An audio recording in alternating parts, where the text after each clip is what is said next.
Assalamu alaikum wa rahmatullahi wa barakatuh. Good day and welcome to this special episode of Bijit on Mikiya TV, a show designed to explore the relationship between young people and religion in the 21st century.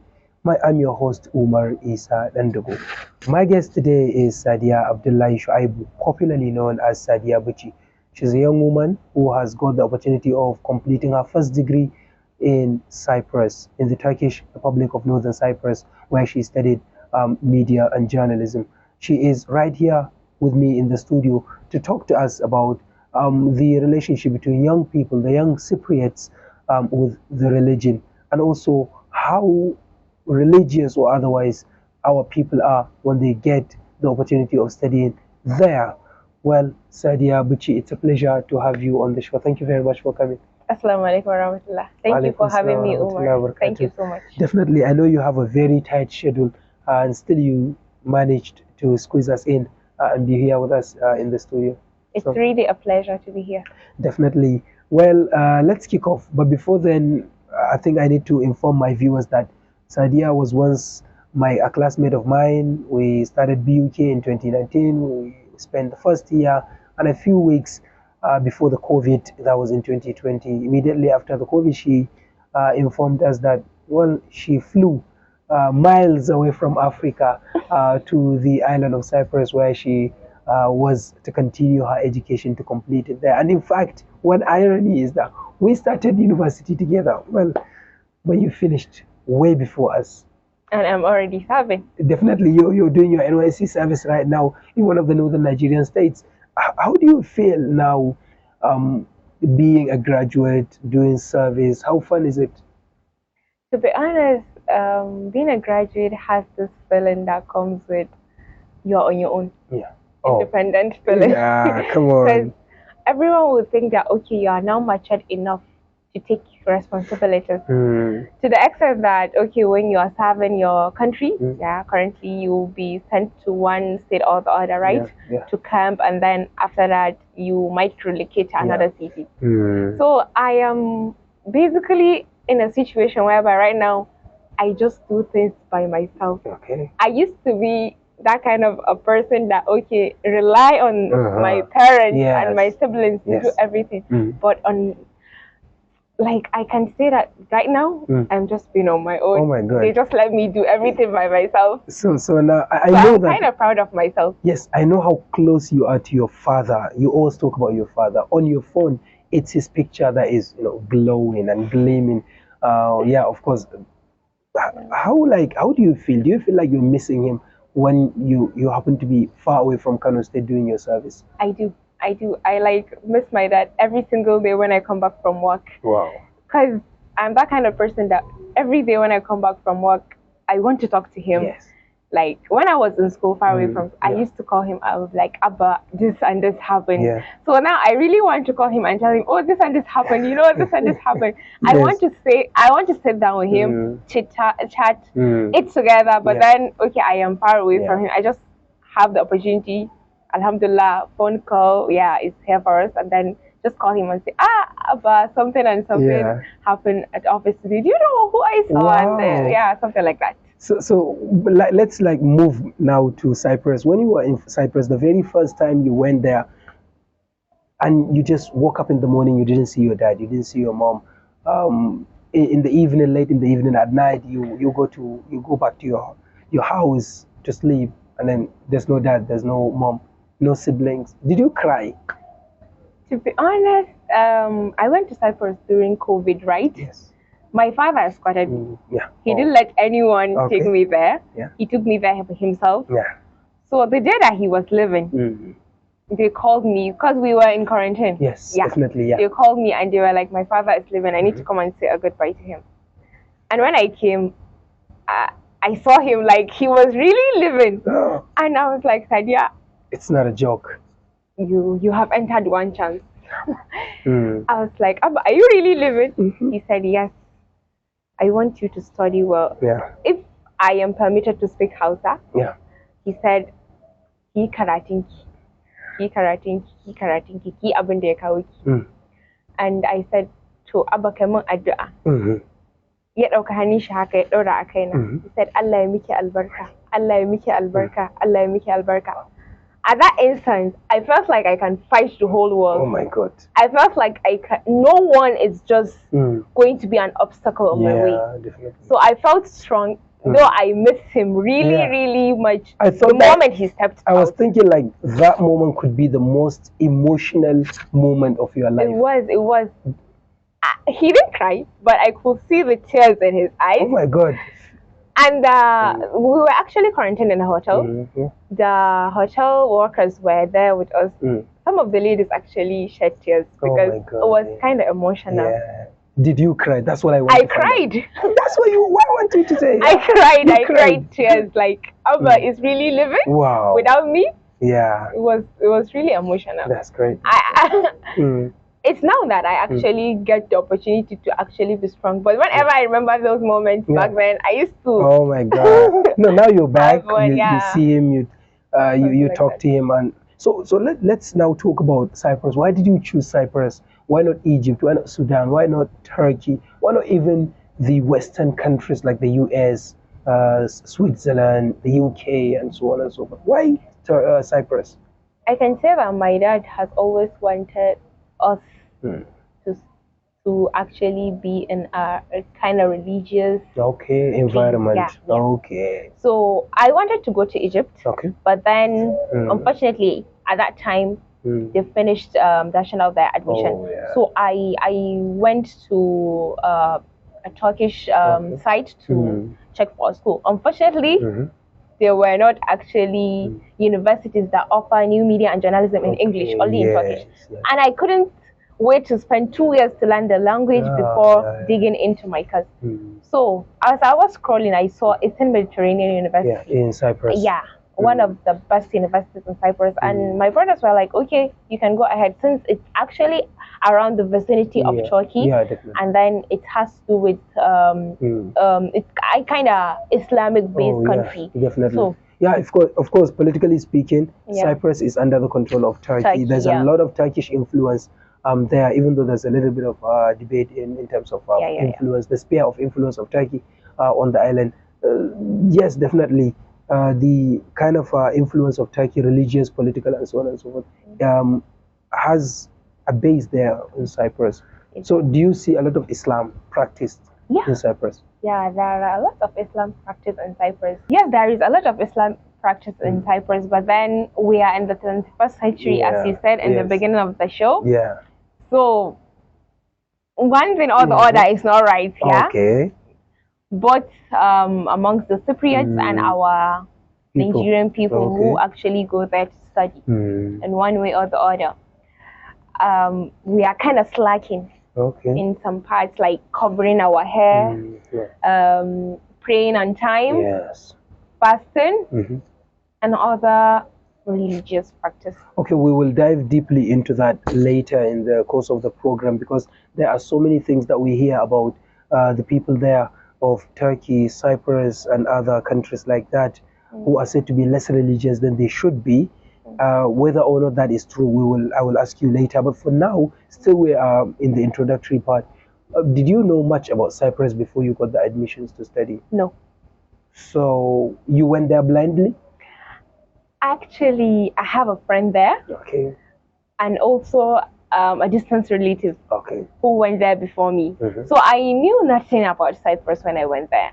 I just went there like, okay, it's not blindly, but I just know a few things, like it's an island, it's a Islam-based country, like it's like more of related to things related to history, something like that. But then apart from that, I don't think I know a lot. Oh my God. I don't even know the language. I don't even know how to say hi in Turkish when I went to Cyprus. So they speak Turkish language? Yeah, not Cypriot language? There is a little bit difference between the Turkish and the Cypriot language. Like, although that when you speak it, they understand. Like, it's just like a dialect? Thank you, something like that. Like when a Hausa person from Katsina speaks, a Kano person understands, and then when a Sokoto person speaks, something like that. So it's a version, dialect. Yeah, that's what they call it in linguistics. Yeah. So how did you find the country and the people there when you went there? Were they welcoming? Were they accommodating? To be honest, some of them are racist. Oh my God. They are. But you said there's a lot of Islam there. Yeah, there is, but then some of them are racist. I can't deny the fact that they were. Yeah, even in the Arab land, there are people who are racist. Thank you. Saudi is a very good example. Yeah, of course. And then it's the Holy Prophet. Yes, definitely. Country. Yes, like definitely. That. So yeah. So the Holy Land. Did you personally face any racist stuff? I did actually. Oh, there is this. Somebody gave you banana. This is the commonest example of racism that our people get in Europe. There is this a small market under our dormitory that we used to go and buy one thing or the other. So the owner of let me not say the owner because he's just there to the cashier, something like that. So during the COVID time and something like when you don't wear your mask, you're not allowed to go in anywhere. Definitely. So Nigerians, we think COVID, we can just So when there are white people actually go in without masks, they can let them go in. But then when you as a black try to go in, and they will be like, no, you have to go and get your mask. There was this day, I actually said that I'm going to be wearing my mask because I know I'm at fault. I wouldn't want to infect someone in case if I am infected. So this day I was kind of really angry when I went downstairs. I wanted to get bread. I was hungry at the same time. And a hungry man is an angry man. Thank you. Yeah. I was sick. So I was about to enter. He was like, no, you can't enter because you don't have your mask. I insulted him in Hausa. Oh my God. Subhanallah. And there were our Nigerian guys. Didn't understand. There's something with Hausa insults. When you insult someone in Hausa, it just gives you the feeling that you have been insulted. So there are Nigerian guys, to be honest, Hausa guys, they laughed and they were like, you did him great. Because he was always been like that to blacks. Sure. And I was like, I'm going in if you can't stop me. Yes. I went in, picked my bread, and then went to the counter and said, okay, here is my card. Are you going to come and get the money or not? If not, I'm going with the bread. And then... Oh my God, typical Nigerian. So I think from that day we became friends with him. Yeah, whenever he sees me, he'll say, hi, my friend. I'll say, hi, my friend. Oh my God. To be honest, I experienced that. Apart from that, I think our tutors were racist. Our drivers were racist, taxi drivers. Wow. And then you said tutors, the lecturers you're talking about? They were racist? The lecturers. No, they weren't racist. Okay, they were not racist. Not at all. They were really welcoming. They were really supportive and all. This is because they are more educated than the other ordinary citizens, of course. I believe so. And maybe most of them might have studied outside Cyprus. Yeah. Might have mixed and to be honest, most of them probably you see them when you ask them, they are like they study in UK, Switzerland, countries like that. And definitely they might have come across and mixed and mingled with different people from different backgrounds. Definitely. That's great. So now let's talk about the young Cypriots and religion. Are they religious? The young people of Cyprus, the young citizens of Cyprus, the Cypriots as you call them, are they religious? When we're talking of religion, to be precise, when we come to Nigeria, the northern part of Nigeria, or let's say Nigerians are really, really religious. Whether you are Christian or Muslim. Yeah, we are all religious, right? So I tend to see some things really weird and awkward there because they don't used to cover their hair. And then the way they dress, ladies, they wear shorts, bikinis and all. And then praying. Mini skirts, possibly. Thank you. Okay. I can say with praying, to be honest, I don't think some of them pray. Subhanallah. I can't say all, but some of them, I don't think they pray. The ones that you have come in contact with. Thank you. Okay. Like, they just act like, as if it's just normal. So and then during Ramadan, some of them, not all, you see them drinking Capri Sun, cigarette, thank you. Because cigarette is a normal thing. Both. Oh my God. Both. Cigarette is a normal thing in Cyprus. Like to the extent that when you don't actually take secret, they'll be like, oh my God. Is it? So for them, it's okay. It's very, very okay. A father, a mother, a child, grandmother, everyone in the family. All of them together. Yeah, sharing a lighter. Oh my God. Yeah.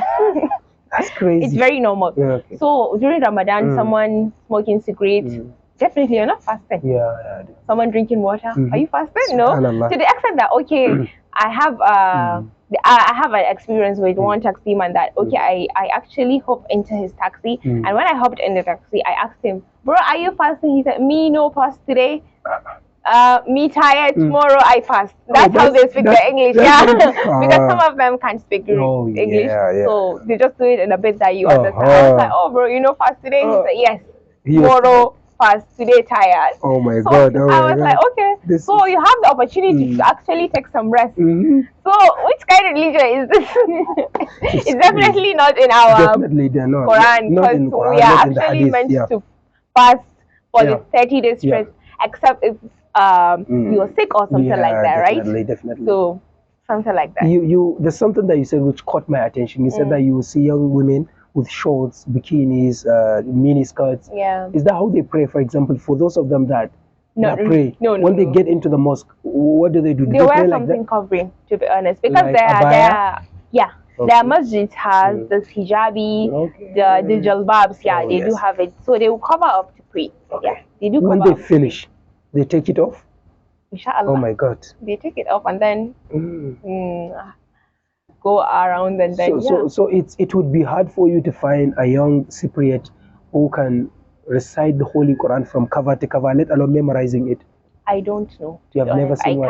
I can't say because I have never have such a conversation with them to probably recite the Quran or do something like that.